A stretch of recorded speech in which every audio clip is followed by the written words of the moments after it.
Well, happy Monday morning here. Welcome to the Markcast. It's cottage season, cabin season, as I said on Twitter. On vacation, like many CFL fans, not watching. Can't watch the games, and we're out at the cottage, whatever. We are here. No days off. We have Jason Hussey here. Evan's on vacation as well, having Wi-Fi issues. So we'll see how that goes. We have Jason here. Jason, how are you? I'm doing great, Reid. A great weekend of football, and the weather's great, so no complaints from me. We had a discussion a few weeks ago. Is Chad Kelly the most important player in the CFL? Is Dustin Crum the most important player in the CFL right now? I mean, if Chad Kelly didn't exist, I think, yes, he would be for sure. I mean, just an incredible couple of weeks for Dustin Crum. I haven't really seen anything like it. To have Dustin Crum, have the Ottawa REDBLACKS as a whole be kind of must-watch CFL TV right now. It's pretty insane. The Sunday night game really has lucked out with that. General thoughts just coming into today. What did you make of the weekend?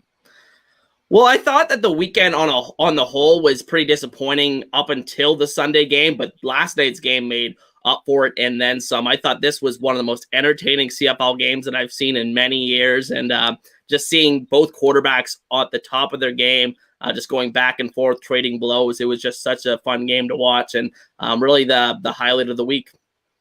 Because we've had complaints, right, about Mayer and everything. And I watched early on, he had the pick six and everything coming off. Like, you think Mayer kind of stepped up last night? Yeah, absolutely. I mean, obviously he had the three turnovers, the two interceptions, and then I think he also had a fumble. But honestly, I think overall he played really well. 450 yards, 4 touchdown passes. Had his team in position with a lead late to win the game. If the defense just got one more stop, they would have won the game. So I definitely don't fault him for the loss at all. I thought he played his best game of the season by far so far, and I think that's a good trend that we've seen the last couple of weeks. I thought his best game of the year was last week before last week, and then this week was even better. So it's good to see that from Mayer and any quarterback in the CFL. I mean, this really feels, 450 yards passing and 4 TD really feels like this is what was promised when we kind of got into the CFL. And it's like, okay, what's the deal? Like, there's this crazy Canadian Football League, and you get Matt Dunnigan's throwing for however many hundreds of yards, and you can do it. Like, it felt a little bit more high octane that way than maybe we've seen in the last couple of years. Yeah, absolutely. I feel like, the last couple of years, it's just kind of been like a feeling out period. I mean, we had a period about like 5 to 10 years ago where we had a bunch of Hall of Fame level quarterbacks, and it was kind of similar to this. We saw games like this all the time, and hopefully we're getting back into that era with a couple of these young quarterbacks emerging here, and hopefully the 2 quarterbacks we saw in last night's game are a part of that. We'll bring Evan on here. Again, Evan's fighting Wi-Fi issues just at the hotel, not his own. So we'll see. We'll see how it holds up. Evan, how are you doing, sir? Good. Yeah, having a bit of network problems, as you've probably already said, but I've got my personal hotspot going, and that seems to be all right. So we're going to test this, see how it turns out.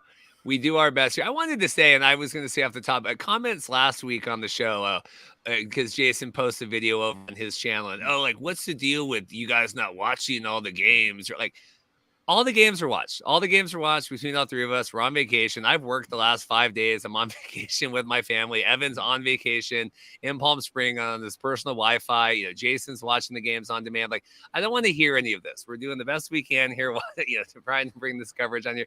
Jason, do you have any comments to add to that? Because I know it was on your channel. No, just that we do our best to watch every second of football that we possibly can. And like you said, we all work jobs. So, we just do our best around here to give you guys the best analysis we can.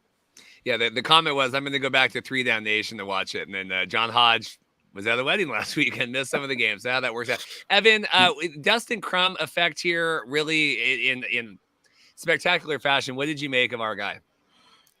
Yeah, I mean, Dustin, I think the Dustin Crum era has officially arrived. And, it's been great to see him really hit his stride. And you never want to speak too soon with these type of things. But I really think that, this could be the beginning of something special. And maybe Ottawa now has the ability to go on a run that they didn't have before. And I will say this, even if things, maybe are still a bit rocky here and there, with Crum's performance, he could easily go out next week and throw 3 interceptions. I certainly hope he doesn't do that, but it's a possibility.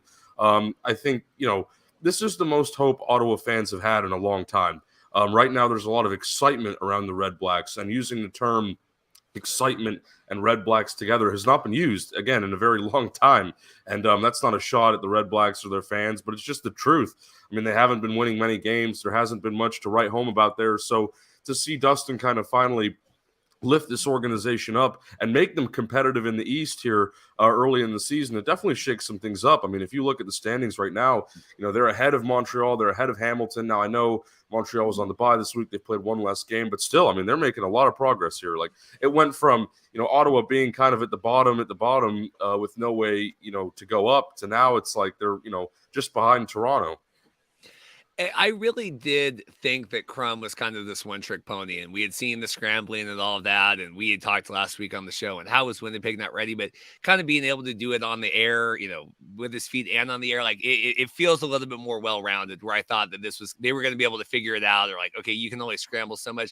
Jason, I mean, what do you make now to be able to do, kind of that half game, whatever, and then the 2 full games now of him being able to replicate this? Yeah, so I thought the same thing as you, Reed. I thought that, in the first half of this game, it was much like we saw against Winnipeg, where he did most of his damage with his legs. And obviously, he's a gifted runner, like 6'4", long strides, very tough guy to bring down in the pocket. But I thought in the second half, Calgary really adjusted, slowed down his ability to run, really put a spy on them. I think it was Cameron Judge they used to kind of shadow him, and he still beat them with his arms. So I think that was very encouraging, just being a true dual threat quarterback. And, I think that was very encouraging to see. Yeah, I had your tweet here. You talking biggest story coming out, Dustin Crum. We also had here Gary Stern watching the games all weekend. Yes, what a great game! I love it. Live tweeting along with Gary on here, and then we had this. Milt Stiegel, friend of the show. The Red Blacks, the most exciting team in the CFL. I'll present that first to Evan, and then you, Jason. Yeah, I mean, I think, Emery Hunt put out a tweet and he said this is starting to look like that Broncos season with Tim Tebow, where it's the team might not be essentially on paper one of the better teams, but they keep finding ways to win at the very end and, having these exciting, back and forth thriller type of games. But really, I think the reason Ottawa won this game, just again on paper, is they had, more rushing yards. They were able to run the ball more effectively. And we'll get into this, with the other games, but a lot of teams this week, couldn't run the ball. It was a shame. And I had mentioned last week, the reason Winnipeg lost to Ottawa in that, overtime game where Ottawa came all the way back was because Winnipeg, couldn't run the ball. They couldn't run the clock. It was just really unfortunate on that part. And I mean, several other teams struggle with that this week. Calgary was a juggernaut on offense. You had Jake Mayer, throwing for 450 yards, finding Mark and Michelle, Trey Odoms, Dukes. We'll get into more of those guys here in a minute. But they couldn't run the ball either. And Ottawa, just had such an effective ground game that they were churning out, so many yards on, both aspects of the offense, again, on the ground, through the air. Calgary, even if you're throwing for 450 yards, which is an insane number, by the way, for a single game, even if it goes into overtime, I just think they were no match at the end of the day with the way Ottawa was running that ball. Jason, yeah, is Ottawa the most exciting team right now? They're close. They're getting up there. Obviously, these back-to-back exciting games really puts them up there. But I got to go with Toronto. I think Toronto is still the story of the season. I just love watching what Chad Kelly's doing, even as a Tiger Cats fan, just removing the bias from it. Just a very exciting player to watch. They look like a fine-oiled machine, and I think they're the most exciting team in the CFL right now. Yeah, we had a tweet here as well. Dave Wardle, he's a friend on Twitter here. And also today, I don't know if they're tweets anymore. We see the X now. Twitter rebranded like, oh, we got to pull up this X, whatever. I wish I could find the tweet, but our man Farhan said earlier this season, Red Blacks are a good team waiting on a quarterback. I think they found their quarterback. I ain't betting against them the rest of the year. I mean, we talked about this with Mazzoli coming back and that horrificness. And, hey, they're just ready to go. And we didn't know, right, when they come back, is he going to make a difference? Evan, what do you make of that? And just through however many was it been 4 quarterbacks now, kind of finally figuring out, and maybe we have a landing spot here with Dustin Crum. Yeah, definitely. I mean, I think, again, Crum, and I had mentioned this before, has had now over a year to develop in that system. He signed with the team last season. So I think he's finally sort of adjusting. And it looks like he's definitely been prepared for this opportunity. There's a lot of quarterbacks that come into this league, and they're not prepared. It takes a long time to develop the quarterback position, especially in the CFL. But Dustin Crum is kind of proving that wrong. And, he's been one of the better all-around players, I think, in the league over the past 2 weeks. Again, at first, we kind of just thought he was more of a mobile quarterback, could have been I think, had this scenario not played out, I mean, he could have been one of the better short yardage quarterbacks in the CFL, just given, his rushing ability. But clearly, he is a true dual threat. And this game was the perfect display of that. There's been a couple, even in that Winnipeg-Ottawa game, again, where Ottawa came all the way back, Crum did a lot more with his legs in that game, I think, than he did with his arm. But in this one, he finally kind of opened up the offense, passing, and really got the ball out and was just really efficient all around. So, yeah, I think, right now, Dustin Crum is definitely sort of the biggest up-and-comer in the league. There's a couple other guys. It really does go to show, though, how, and this is across all football, any league, whatever, college, how much the quarterback position really does affect your play.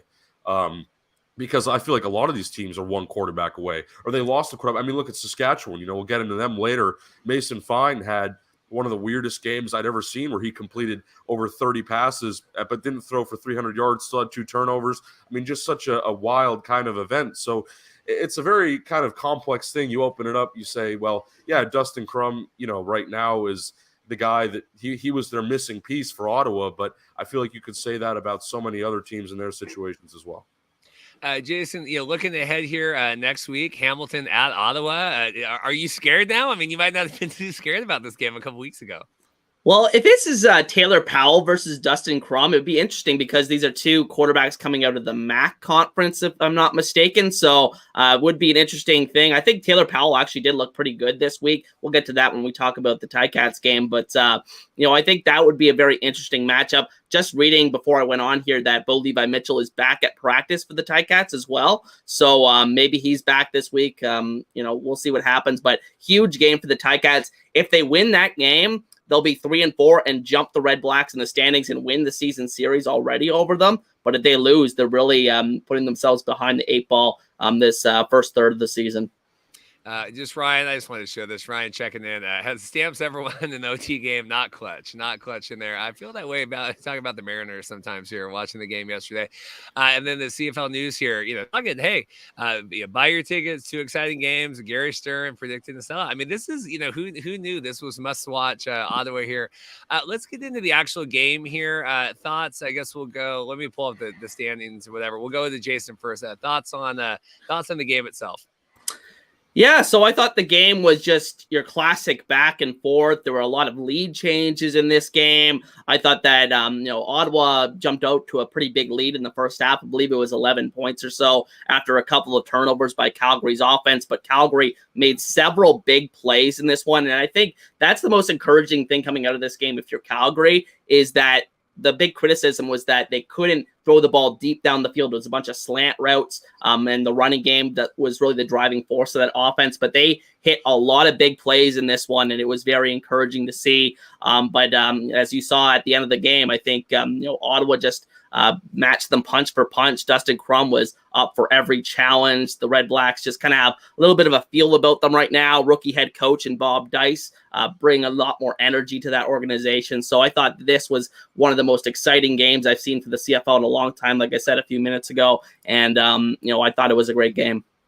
Yeah, I mean, we had the last weekend, and then we had our big, is quarterback, what's happening here, a CFL quarterback crisis. Yeah, not all the games must watch this weekend, but certainly this one kind of living up. And, we've talked about this when you have 4 games a weekend, you're going to have some stickers. The NFL, we can put, Panthers, Browns or whatever on in the morning, 10 a.m. No one's going to watch it. Like, Evan, what did you make of this really kind of the standout game of the weekend? Yeah, I mean, well, I thought it was nice that it was the last game of the weekend because, to be entirely honest, the 3 games before that were pretty hit or miss at times. I think, especially, I just felt the other ones felt so slow, and then you have this one where both teams are scoring 40+ points and it's going into overtime, everything like that. I've already talked a decent amount about the Ottawa side and kind of what it means for them, so I'll focus on Calgary a bit more here. I was impressed ultimately with Jake Mayer. I think, again, like Jason said, Calgary's big play ability has been pretty limited. And to be honest, a lot of their offense for the entire year, I think, has been centered more around the run game, more or less, outside of a couple, bigger games from Reggie Bagleton and maybe Luther Hakunavanu last week.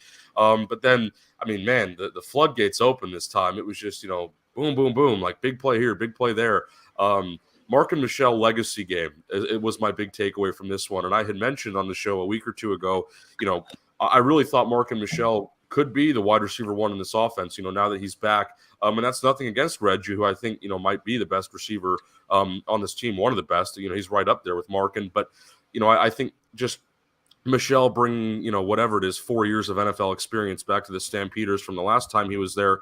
I think that can't be overlooked. And it really showed in this game. I mean, man, he was all over the place, 2 big plays. And I mean, it's just really good to see that from him. And it's to be honest, I mean, it's quite a uptick in performance from what it's been. He's kind of had a slow sort of start getting worked into the offense there. But then obviously in this game, he was the number one receiver, and it wasn't really close. I mean, the other guy, Trey Odoms-Dukes, who was the other 100-yard receiver in this game. I'd also talked about him previously as someone who I thought, could be worked into this offense. Like him and Luther Hakunavanu, I think are, in the large scale of things, probably 2 of the more most underrated receivers in the entire CFL, not just on the Stampeders roster. But, Trey stepped up again big time. And, again, just good to see him doing his thing.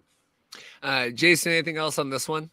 Yeah, so I want to talk a little bit of defense here. So first for Ottawa, I thought that one of the big keys for them is that they slowed down Calgary's running game, which is something that Calgary always likes to utilize. A couple guys I want to shout out here. Brandon Dandridge, defensive back, had a pick 6 in this one. Back-to-back games with a pick 6 for him. Also had a punt return touchdown earlier this season. So he's accounted for a lot of that team's scoring so far this season and is on pace to be a CFL All-Star by the end of the year. Lorenzo Malden, who was carted off midway through last week during practice. It didn't look good, but then he ended up playing in the game, and he had a big fumble recovery in this one. So really impressive for him. And then for Calgary, I think, a couple of weeks ago, I would have said I was more concerned about Calgary's offense.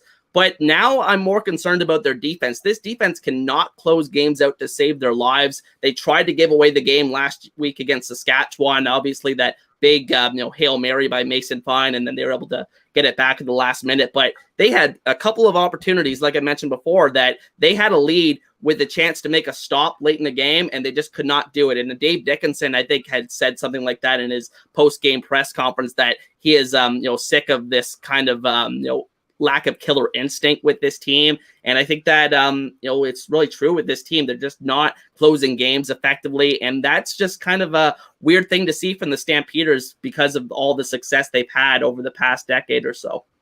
Yeah, changing times here. I had a couple of just last tweets before we get off of this game. He's the GOAT. Renee, clutch there, getting them in 2,000 career points. Obviously not enough to win the overtime, but getting them in there. To me, I'm like, there's no doubt. Like, I'm like, oh, this game's going to overtime. I had it pulled up here. I just wanted to shout out Tim Baines for Too Long Unwatchable. Ottawa REDBLACKS can't miss after winning another overtime thriller, beating Ottawa. And I thought this was funny. Dave Naylor tweeted from Dustin Crumb's NFL draft bio, he lacks the creativity and power to make defenders miss or break tackles. Someone tell that to the Winnipeg Blue Bombers. Really enjoy that, guys. Anything else on this one? We'll go to the America's CFL team here. But anything else on that game? No? All right. Let's go here. We're pulling into the cabin when this game was going on, and then I got it pulled up. Vernon already going down before I even had the game up. The notes today, I think, was he's fine. They might rest him this week against the Elks. I'm glad we didn't ship Dan Evans here kind of when there was the big quarterback. People trying to, find different whatevers and bring, Dustin Crumbs to the world. Thoughts here? I guess we'll go to Evan first. Thoughts on Saskatchewan, BC?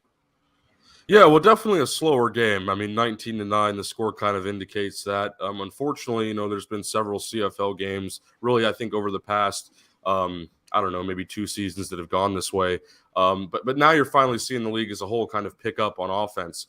I think, the games last week, obviously, and then the big shootout between Ottawa and Calgary. CFL is definitely getting back in their groove, and I think I put a tweet out about that. But anyway, going back to this game specifically, the fact that BC was able to pull away, despite losing Vernon early, I think is a big testament to their defense. They had a lot of guys in that unit that really stepped up, and it kind of made it to where they, didn't have to worry about things. But then, on the Saskatchewan side, just a really weird game on their end. I mean, I talked earlier about Mason Fine. Just kind of felt like, short pass here, short pass there. I mean, he completed 31 passes in this game, which I find fascinating. And I mean, he did have a, big play, long of 44 yards, whatever. But he, on the entire game slate, he only finished with 278 yards. And, through 2 picks. It was just so weird. Like, typically, if a quarterback completes 31 passes in a game, I mean, they're throwing for, 400 yards and 3 touchdowns. It's like a career evening. But this was kind of the opposite of that, I felt like. And again, the run game, I had talked about how some CFL teams, struggle with that this week. Saskatchewan's was atrocious, unfortunately, abysmal. There was no other word for it. It was just really, really bad. And every time, I look at a team, where they throw 40 times a game, but they're not able to run the ball effectively, that typically, I'm like, you don't even have to show me the score. I know that team lost. And in this case, Saskatchewan did that. Now, they did have a couple bright spots. I think it was Tevin Jones and Sean Bain Jr. Were kind of a nice receiving duo, and both of those guys, I think, have kind of stepped up this season, maybe more so than I expected. But yeah, ultimately, I think, this was just a testament really to BC's defense more than anything to close this one out. Yeah, I had the tweet here, Hodge, and I think Dave Campbell put out something too, talking about like, hey, I think Saskatchewan stole Edmonton's playbook of these short slant passes, whatever. Yeah, really weird offense. Jason, what did you make of this one? Ultimately, Mason Fine was fine in this one. I thought that he was okay, but ultimately the number that tells the whole story is 0 touchdowns. And I thought it was a big missed opportunity for Saskatchewan. This could have been a massive win, and it was a winnable game for the most part for them. Their defense played really well, really dominated the BC offensive line throughout this game. And I thought that if Saskatchewan just got one quality drive from their offense where they punched it in the end zone, they definitely could have won this game. So I thought this was a very disappointing game from their perspective on the offensive side for Saskatchewan. I thought that BC's defense becoming one of the stories of the CFL season. Just I don't know how many touchdowns they've allowed now, but I mean they are allowed like just very few touchdowns the whole season. So I think that is a big story for them. I think Matthew Betts got a late sack in this one, 10th sack, and he's all the way, on his way towards breaking the Canadian sack record, which is, I believe, 17 by Brent Johnson with the BC Lions, I do believe as well. So I think that was really impressive. I think that, Gary Peters was a guy that I highlighted in the preview this week. He ended up with an interception late in this game that really kind of helped close it out for the Lions. So I thought that their defense played really well and were the driving force for this team to victory. And I thought that, Dane Evans, when I originally thought that Vernon Adams' injury was much more serious. I mean, we still don't know 100% for sure, but if it was much more serious, my big concern with Dane Evans coming into this offense was that he's not the most mobile quarterback compared to Vernon. He's not a guy that's going to, extend plays. So I think that was a big concern because of how BC's offensive line has looked like it's regressed over the past couple of weeks here. But I think it's very good news to hear that Vernon may be back sooner more rather than later. So at the end of the day, I think that defense was the big story for the Lions in this one, and a missed opportunity for Saskatchewan. Yeah, Vernon. I mean, that was the thing. Like, coming into the season, I think we all had doubts of Vernon. Wanting him to succeed but not being sure, and then here he's really been on fire, except for the 6-pick Argo game, and now him going down. We're fans of Dane Evans. Did you feel like is he a suitable replacement? Was it worth kind of having him stashed here in the back pocket to pull out? Absolutely. Yeah. Oh, sorry. No. You want to go, Jason? It's all good. You can go if you want, man. Evan, go first. Yeah. All right. I mean, look, I think Dane Evans was definitely worth the wait here. I kind of had in my notes, it wasn't a spectacular performance, but I'd take him over Mason Fine, just because, he had the touchdown pass, was a bit more efficient, still went over 200 yards. So like he was definitely ready for the opportunity. And I had said, previously, this would, Dane Evans would be a great trade asset given all these quarterback injuries. They wouldn't be likely to trade him in a division. So him going to Saskatchewan or something like that wouldn't be very viable. But ultimately, I thought he was a good trade piece. But now, I mean, again, you're looking at, we don't know when Vernon's going to be back. I mean, just the state of the CFL in general right now, to have 2 starting quarterbacks that are at least capable of starting, multiple games on your roster, that's like unheard of practically. I mean, BC's in a spot here where they really have that luxury. And it kind of reminds me of, when Hamilton had Dane Evans and Jeremiah Masoli, and there was this kind of, fight, I think, sometimes between some of the fans. And, back when I covered the team, it was always, who's the better quarterback? Is it Dane or is it Jeremiah? Who do you play? And now, in BC, it's like, I mean, I still think Vernon's the better option, and I don't really think BC fans are arguing about that. But I mean, hey, Dane could come in and play really well, and who knows? Then maybe you're starting to question, whether or not Vernon starts again. Now, look, I mean, that's all hypothetical. I do think Vernon will come back and start the rest of the season, barring any setbacks, because he has been really good, and I think he's exceeded all of our expectations this year. But ultimately, yeah, I mean, Dane Evans, I think, was great to keep around, and it was worth it, and it still is. Same question to you, Jason. Was Dane worth it? Yeah, 100%. I think he's definitely not a perfect quarterback. We saw that last year in Hamilton, but I think still at the end of the day, he is still one of the better quarterbacks in the league. I still think he's in the top 12 or so quarterbacks in the league. I think he's probably the best backup in the league right now, at least the most experienced one. So I think at the end of the day, I mean, he's going to have some issues. He may turn the ball over more than Vernon will. I mean, I mentioned the play extension abilities, more of a pocket passing guy, but I think at the end of the day, he's definitely a suitable backup that BC can still win with because their defense is that good. We had the thing here, Jamie and I, friend of the show. I wanted to talk that we had the roughing the passer that was called back, right? Was it holding or whatever? And then this about like do you want to see a quarterback change? Like, Jason, where would Saskatchewan go here? Like, I don't know if Fine kind of was the backup guy. Like, what would they do if Fine is not the answer?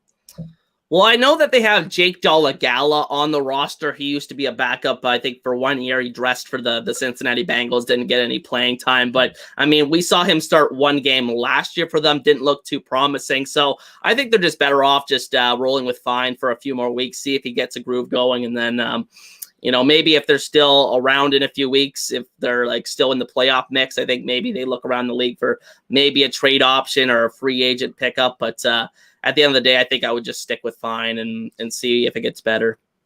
Yeah, no, I guess it was a roughing the passer. This was before I sat down to watch, God forbid, here a couple of drives. But the roughing the passer, right, that was called back for the safety. Evan, did you catch that? I did not, actually. That's interesting. Yeah, I only watched a part of this game. I mean, we're going to get into the whole, how many games did you watch question here, because that always seems to come up. And, apparently I know nothing about the CFL because I don't spend, 16 hours or whatever every week watching every game. But no.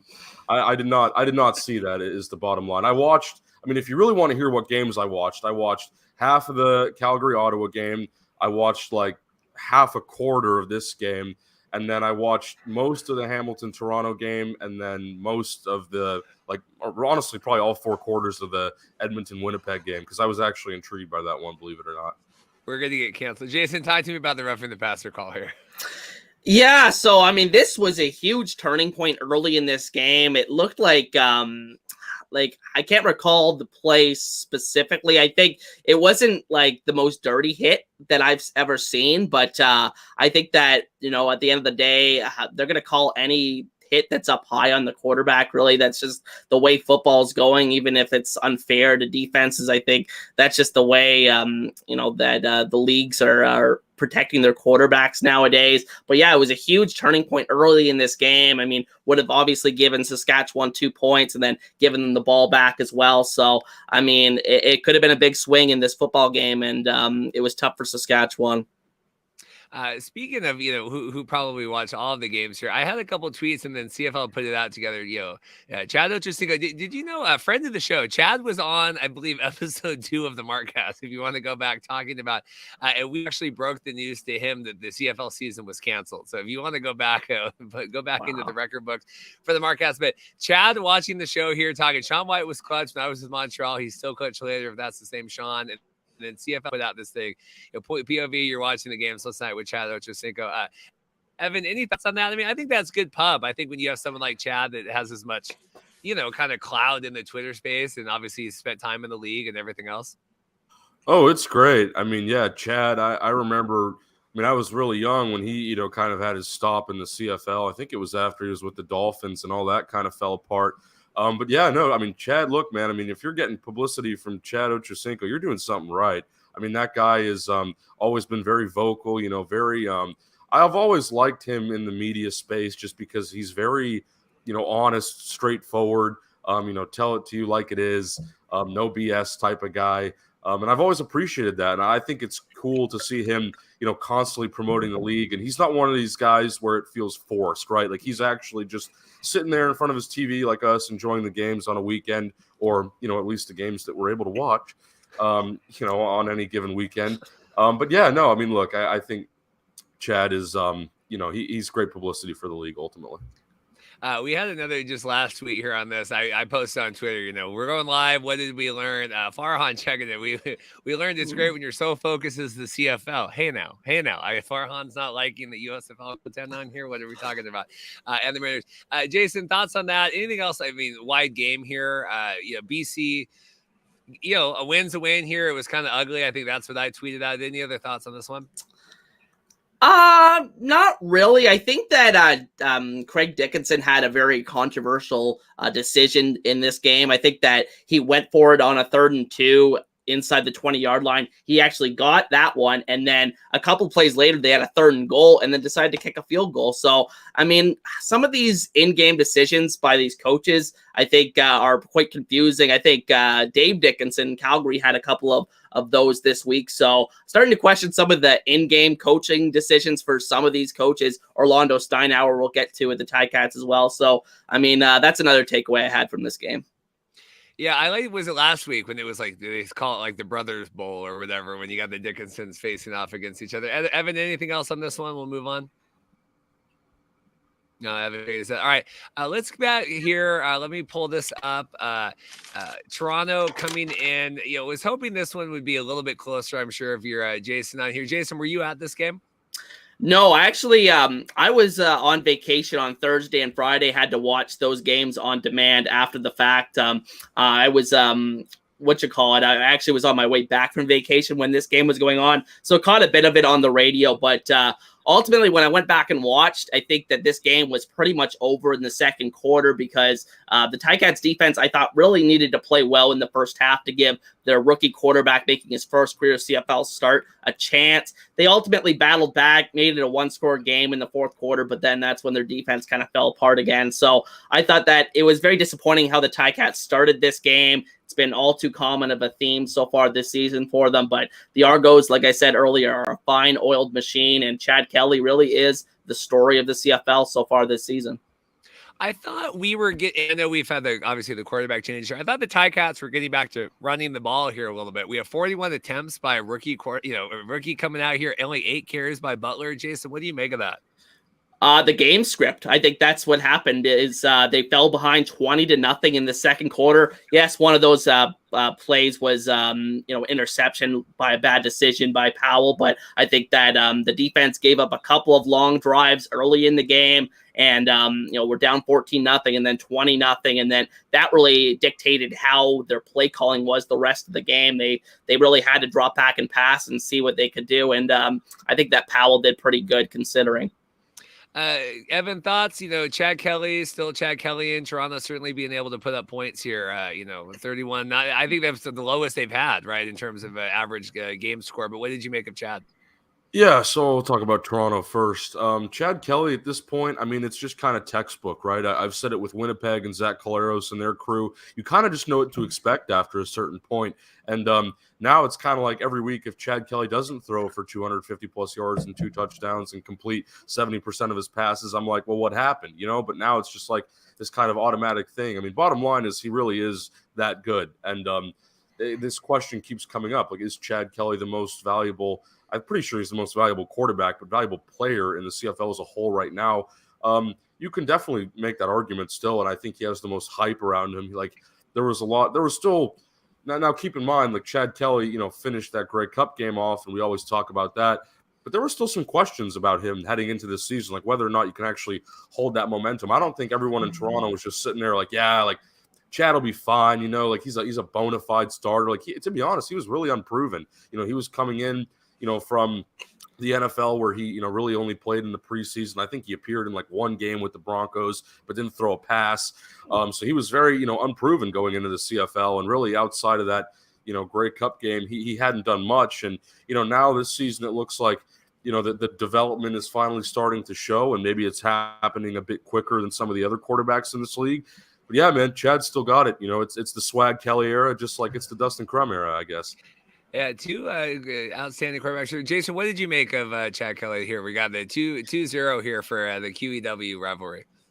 Well, for NFL fans that may be watching this, one guy that he kind of reminds me of is a young Ben Roethlisberger. He seems like a guy that, he's a big guy, hard guy to bring down in the pocket, has a big arm, has a bit of ability to extend plays, not the fastest guy in the world, but can get out there and run if he needs to. And I think that the deep ball passing, the arm strength is just so apparent when you see him. Just doesn't look normal for a CFL quarterback. He had a couple of throws in this game that were absolute lasers. I think he had the one touchdown to Curly Gittens Jr. that I was like, wow, there wasn't much room to throw that ball into at all. And he got it in there. So I think it's been incredibly impressive for Chad Kelly so far this season with the Argos. Let's talk a little Hamilton here. I had Todd gets angry on Twitter, but I thought this was good. How does Orlando Steinhauer still go unquestioned as the head coach in the CFL, let alone have a job? Evan, what did you make of the Ticats' approach to this game? Yeah, well, I mean, if you want to talk about Steinhauer first before, the Ticats overall, I do think there is questions about that. I mean, yeah, we don't really talk about it. Not often that we talk about coaches on this show. I think it's more player focused, but yeah, I mean, Orlando Steinhauer, the Ticats are clearly entering this phase where it's a bit of a rebuild. I mean, you've moved on, from your two sort of bona fide quarterbacks. Brandon Banks, who was there for a long time, like that era is kind of long gone already. So it's definitely kind of entering a new phase, and is he the one to lead this team through the new phase? Well, I think he'll stick around for this season. But if you're looking ahead at 2024, I mean, yeah, you're definitely going to hear more questions about this later on, I think. But overall, just this game and kind of the approach, again, inability to run the ball, I think really hurt Hamilton. James Butler had this incredible game against Edmonton last week. Now keep in mind that's against the Elks. I get it. But still had a really nice game. And then this game, you wouldn't have even known he was playing, really. I mean, yeah, he had a couple catches and things like that. I love James, nothing against him. But when you're, averaging 1.8 yards per carry on 8 touches, I mean, that's just so forgettable. And it's really like if your quarterback is the leading rusher, in the game, that's typically not a great sign. Now, it worked for Ottawa. I believe Dustin Crum was their leading and perhaps most efficient rusher. But in this case, Taylor Powell, who was in his first CFL start, had to throw the ball 41 times. And, that's just not – now, I think he did a pretty good job given that it was his first start, completed 27 passes. Could have averaged a bit more here and there. I think there was still some things lacking. But ultimately, the one stat category, I guess, that really stands out to me from him is that 283 yards there. I mean, he was really getting the ball around to different receivers. And moving on to that category, I think it was really nice to see Terry Godwin step up in this game. Now, for people who don't know who Terry Godwin is, he was a former 7th-round pick of the Carolina Panthers in 2019, then went on to the Jaguars, and I think he was with another team before coming up to Hamilton. But that was someone I think I had my radar on preseason, and then I kind of forgot about him. And then, I was watching this game and I'm like, oh, that's right. Hamilton has Terry Godwin. And I think him and, Duke Williams again, finally kind of got going in this game. I don't think last week he had a target, let alone a catch or anything like that. I think Terry Godwin and Duke Williams, if they can kind of be a 1-2 punch in the receiving core moving forward, regardless of who the quarterback is, whether it's Bo Levi or Taylor Powell or maybe Matt Schultz comes, back down later in the season. I think those two guys right now are probably the best options for Hamilton on offense. Jason, how are you feeling this season? I think the biggest concern with me, and I always, when I look at head coaches specifically and how I judge them, I always look at what side of the ball are they specialized in? Are they a defensive guy? Are they special teams? Are they offense? Steinhauer is a defensive head coach, and the defense has gotten worse every single year under his tenure. And I mean, they made a big gamble. And keep in mind that Steinhauer is now the president of football operations, so he makes a lot of the personnel decisions as well for this team. And he decided to go really young in the secondary.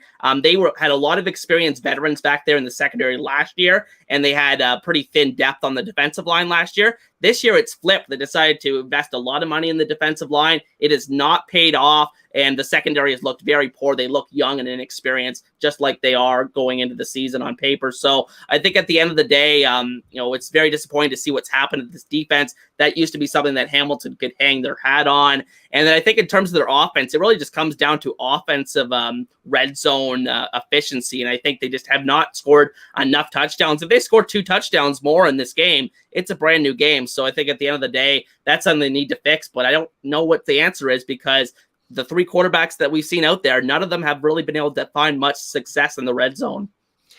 I know we've talked about this, but just looking at this 8 carries for Butler is just insane to me. I get you say, we're falling behind. We have to do that. What's the timeline on Schultz coming back? Do we know anything? I know he was kind of TBD. Is he on the 6th game? He's on the 6-game injured list, and he was up in the press box for this game. I don't know if that was just trying to give them a different view of the field or whatnot. But, it doesn't look like he's coming back anytime soon. But like I said earlier in the show, that Bo Levi Mitchell is back at practice this week for Hamilton. So maybe they get a boost if he comes back. But I think at the end of the day, I think there's bigger problems besides the quarterback position on this team right now. Well, that's my concern. And we'll go to Evan. Bo didn't look good when he played and got hurt, and now he's back. I mean, I don't know what Hamilton does here, because we've talked, they're hosting the Grey Cup this year. We're all going. It was kind of like Saskatchewan last year. We want to do everything we can to be in it. I mean, they were talking last year, break the salary cap, get everyone, do whatever you can to get to the Grey Cup here. Hamilton's trying to do that. And, if Bo comes back, I don't know if this makes a difference. What do you think this team should do or could possibly do? I just think they need to get more from the guys they brought in this offseason. I don't know how they make that happen. I think that, like I mentioned, I think the coaching has kind of, they've kind of been out-coached in a lot of these games this year. One narrative I think we could put to bed is that I think over the last couple of years, Tiger Cats fans have thought that we definitely had that coaching advantage when they played against the Argos, that Orlando Steinauer was a better head coach and we had a better coaching staff than the Toronto Argonauts. But I think at the end of the day, now it's just quite clear to me that Ryan did what he always has his team ready, prepared to play against Hamilton. And I think Steinauer just, they don't look prepared at all to start the games. You look at the first halves this season, it's been brutal. Evan, thoughts for you? Yeah, I mean, look, I hate to be critical of any team, and everything that I say is constructive criticism, right? It's not, a dislike towards anybody or anything like that. But I think Hamilton is in a serious period of regression. You just look at, Steinauer's one thing, but like Jason said, I mean, that defense used to be, one of the top in the CFL, led by Simone Lawrence and others. And now you kind of look at their defense and it's just okay, there's nothing really to write home about there. I mean, hell, you could look at some of the other bottom tier, I guess you'd say, teams in the CFL, and they probably have better defenses at that point. I think that's just because Hamilton's lost, again, so many players since their Grey Cup runs to free agency. I mean, they've retained a couple pieces, but, the team definitely looks a lot different than when I was really invested in it, even just 2 years ago. Yeah, I mean, it's definitely a period of change, right? And, I expected this from Hamilton. Again, if you're talking about this game in general, I mean, I expected Toronto to win, and they did it just how I thought they would. Nothing really out of the ordinary there. But in the bigger picture, I mean, Hamilton is definitely kind of looking at another sort of, restructure. And it sucks because they were so close. I mean, they went to back-to-back, Grey Cups. I mean, it was a great run, and, that was the best that they've had really in a long time. But if you can't get the job done, I mean, that's football, right? It's a winning business. And, unfortunately, if that aspect doesn't get completed, then you have to bring new people in to try and accomplish the same goal. So. Yeah, moving forward here, Jason, what do you want? I mean, you're the Ticats fan here. What do you want? Oh, Jason, you're on mute. Sorry. Yeah, so I just want more from the guys they brought in this offseason. Some guys they paid big money to that just have not made a big impact for this team this year. I think the offensive line, they made a couple of big additions late last season. Guys like David Beard, who's a center, had several high snaps in this one that kind of threw off the timing. The interception was a high snap that kind of threw off the timing of that play. I think the offensive line has been a unit that's been very disappointing this year. They've had some injuries there, but I think overall, even when they've been healthy, they haven't played very well. I think that, again, the coaching is something I want to see more from. I want to see this team start games a lot better. I think a lot of the times they've really lost games in the first half of games. So I think if they come out and they're more competitive to begin games, I think they'll be in better shape. And, I think they still can salvage this season. And I think the CFL season is very long, but they need to start winning soon because, a lot of these games have come against Eastern opponents. And I think when you look at their 4 losses this season, they've been all very convincing losses. I think all of them by double digits. And it's been very disappointing to see just how, the lack of competitiveness for this team this year. I thought that, maybe they'd lose some close games and start slow this year, but I didn't think they'd lose games this convincingly. Evan, we have here, look at the Elks are its own thing, and we'll get to that game before we get out of here. Ticats 2-4, Stamps 2-4. Stampeders feel like the better 2-4 team here. What do you, if you had to go with 2 of those kind of bottom tier? Yeah, I would definitely take the Stampeders here. I just think they have a lot more momentum, and a lot less questions. I mean, this team, historically has been in the playoffs all the time. And, Hamilton, again, I expected regression with Calgary. I mean, I had a lot of questions, but they're kind of, I thought they'd be like at 500 by this point. They're right below. They can easily get back in the swing. And, it's like week 7 or whatever, but there's still, we're only like a third of the way through the season. So again, plenty of time here to make amends and make things right. But the one thing I was going to point out, and really it's between the REDBLACKS and the Ticats. So this is kind of a random thought that I had last night when I was going through my notes. You want to talk about, teams.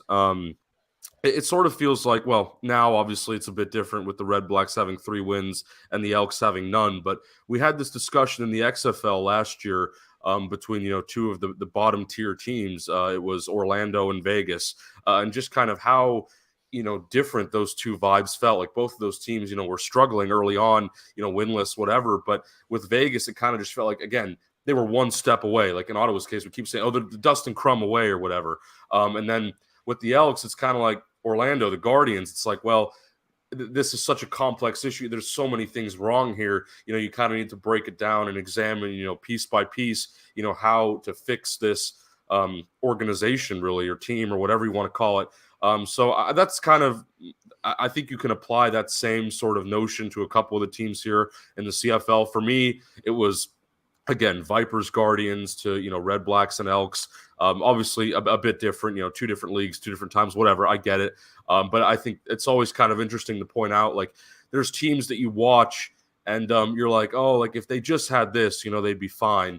But then there's other teams, and I think Hamilton kind of falls into this category now too, that we're talking about it, where it's not just one piece away, it's not just one thing. It's there's so many, pieces. And that's all of football, right? I don't think there's ever, one glaring thing that really causes a problem. There's always something deeper that, maybe you don't know about if you're not within the organization. But ultimately, with Hamilton, I think there's a lot of components there that are missing in order to win. Jason, anything else from you on this game?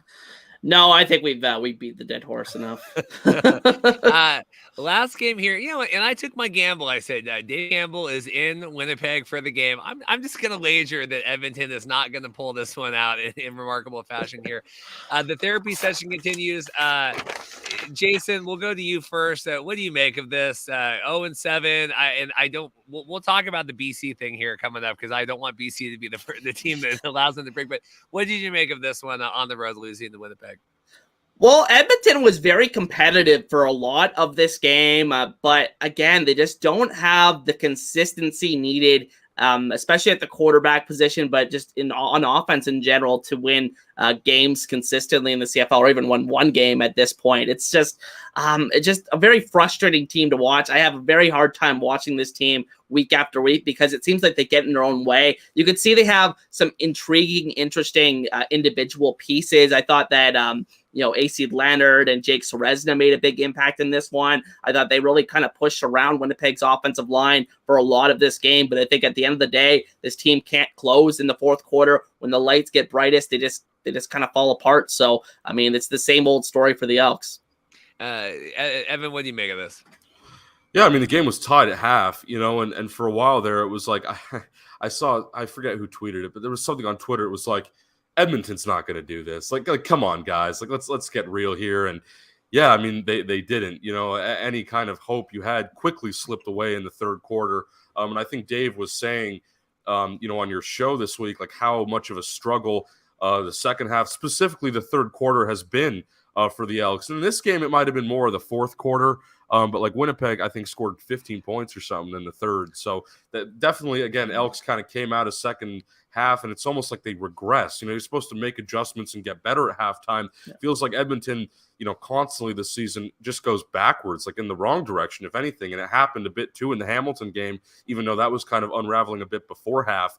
But yeah, ultimately, Edmonton in this game, again, they really weren't terrible. I like Taylor Cornelius, like, you take away the 2 picks. I mean, I thought he had an okay outing and, again, was very efficient on the ground running the ball, had that big play to Dylan Mitchell. Like, it wasn't all bad. Again, there's strides to be made here. And I know we've, kind of, I guess, maybe said some things about Cornelius in the past that weren't the best. And, again, I wish him the best. He's a great player. It's just sort of fit and time. And, we're always talking about Trey Ford. Now, look, I think Taylor Cornelius has made a bit of progress this season. It's just, again, how many times do I have to say it? Like, when your record or whatever going in the season, like 4-26 or whatever, or maybe that's what it is now, or at one point this season it was that with the losses that they've accumulated here in 2023.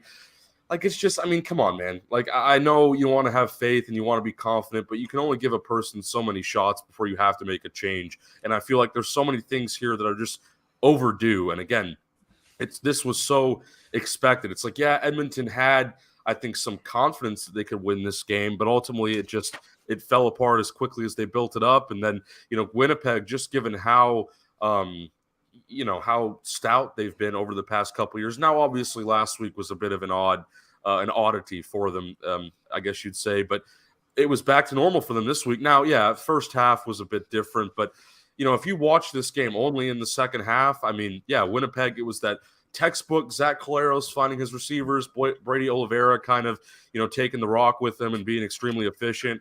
It was just back to normal. And, yeah, I think that's like this game just felt very normal to me given all the circumstances. Like, yeah, again, first half, maybe not, but second half, yeah, I felt like, it was just any other game. Winnipeg pulls away against their opponent. Edmonton can't get things together, unfortunately, and it just every week my heart sinks a bit more for all the Elks fans and people like Dave who spend so much time covering that team.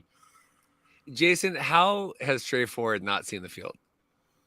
You got me at this point. It's just, like he goes out with that big explanation that why he's not on the field or he's not playing that well in practice. But I mean, you see what's actually on the field, and some guys, I mean, they're just not that great in practice. But when the lights come on, you get them on field in the game.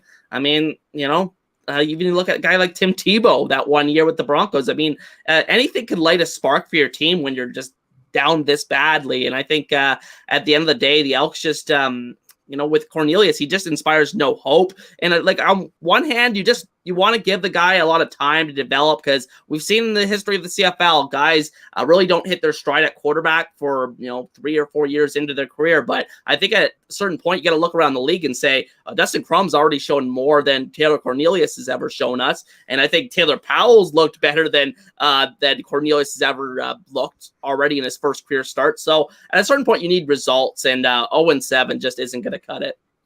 Evan, I know you're going to pop off here early. Any last thoughts from you before you need to get out of here? Yeah, not really. Like it was a pretty general, I'd say, slate of games this week. I mean, that Ottawa Calgary game, I think, really made up for anything that happened before that. But honestly, a lot of the same narratives and a lot of things that were just expected. So, this, I think, I mean, maybe I sound a bit more negative in general this week because I was so excited about last week's slate of games and how refreshing that was after just really the past, couple of years have been, let's be honest here. So maybe I sound a bit more critical this week, but ultimately, yeah, I mean, we've officially hit, the third way through the season marker, and I'm enjoying it so far. Ultimately, I mean, again, even if I have to, say certain things about certain people and players, it's all out of love for the game. And, I really hope that some of these teams here that we've talking about in a negative light can really turn things around. Now, Edmonton, I don't know. They've got a lot of changes to make there. But there's, Hamilton, I think there's still a salvageable part here. And then Ottawa obviously is already kind of, it went from their season was over to now, oh my goodness, like we're right back in the fold, possibly even playoffs here, which is crazy to think about, just given where we were, about how low we were, like when Masoli got hurt and everything. So I don't know. It's been a wild season already, but a lot of exciting storylines, and there's still some things I hope would improve. But all around, look, man, I can't complain. It's been fun. Awesome. Evan, safe travels. Good luck. And thanks for getting your Wi-Fi hotspot on here. Jason and I will get out of here soon. But I do want to talk about this narrative here because I am scared about this. BC at Edmonton this week, talking Edmonton. I could just see like Dane plays, VA, we're going to rest Vernon. We're not coming in prepared, right? What do you, this to me is like trap game here scenario. Yeah, I mean, every team is kind of afraid of being the one that gives the Elks that first home win in forever. But I think that with BC, the comforting thing for me is the defense. And I think the defense gives them a certain floor each week. I really don't see any way that Edmonton moves the ball in any efficient way against that BC defense. I think that the one scary thing is, like you mentioned, I think Dane Evans, if he plays in this one, he has been prone to some big high turnover games the last couple of years. So I think that could be one thing that potentially makes this game a little bit closer. But I don't really have too many concerns as an outsider to this game for the Lions. Okay, well, that's good. That's good to hear. We've talked Hamilton, Ottawa, Saskatchewan going in. This could be a scary one too here. Saskatchewan, the Mason Fine effect here with Toronto's defense. Are any fears here for our commander-in-chief there, Mason Fine? Yeah, well, this should be interesting. This is the Touchdown Atlantic game, of course. So this should be, Okay. Yeah. So this should be interesting to see. I think this is the first time the game is actually going to be in the city of Halifax. So everybody that talks about that 10th team, maybe this is just a look at what this could potentially look like down the road. But I think in terms of the game itself, I think that, Toronto will obviously be heavy favorites, but I think Saskatchewan's defense can kind of, maybe disrupt Chad Kelly a little bit more than he has the first 5 weeks of the season. But at the end of the day, I think Saskatchewan, they moved the ball okay last game. They got a bunch of field goals, but I think if they can get into the end zone a couple of times, they may have a fighter's chance. Alouettes here coming off their bye, Calgary there. That's intriguing too. Want to see Calgary again. We had Tim Capper on the show talking the Arena Football League, but Tim was sharing his thoughts and he's really happy with Cody and the Alouettes and everything there. Thoughts on that one before we get out? Well, I think both teams will probably be pretty desperate coming into this game because I think Calgary, obviously they're 2-4, and I think if they fall to 2-5, I think they were 2-5 a couple of years ago and they were able to crawl back into it. But I think this would be a very devastating loss for Calgary if they're going to fall to 2-5. And I think for Montreal, with Ottawa suddenly going on a run here to 3-3, they would fall behind Ottawa with a loss and be right in the mix there with Hamilton. So I think at the end of the day, this is a very important game for the standings. And I think the two, the games with Montreal and Calgary and Ottawa and Hamilton, those are the two games that have the most consequence in terms of the standings next week. Yeah, it should be exciting. We're, like I said, on vacation this week, so we're going to have the XFL Combines going on. They're streaming that.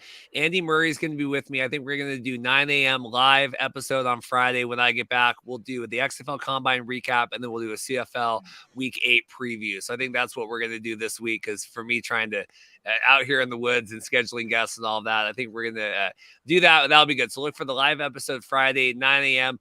Coming off, I think I was just checking during the show. Last week was our record high for viewership for the stream, at least on our channel. I know we co-share that, but we're getting the word out. I think it's important to do this every week. Jason, any other thoughts from you about anything before we get out?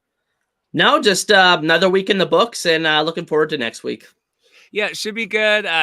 Winnipeg on the bye here, coming off a dominant win on that. But yeah, I have that circled with BC. I don't want to see any traps on that. Last things on here. Luis, I guess we had a comment. Do you think any of the games are going to be really high scoring, or only Calgary, Ottawa broke? That BC Elks game, I don't think is going to be high scoring, especially with Dane in there. Maybe Calgary, Montreal runs it up. I don't know. It could be an interesting slate. James here saying great show. Here comments. I like to get to the hour mark here. We're 59:30, so we're padding the time out here. And Coach Craig Sport says Trey Ford season. They got to figure that out here. What if Trey Ford comes in and just lights up the world against BC? Yeah, they're gonna look so stupid if that happens too. Because like why did it take this long? Yeah, it's kind of a lose-lose this way. Jason, thanks. Godspeed. Evan, safe travels and everything else. We'll see you next time. Thanks.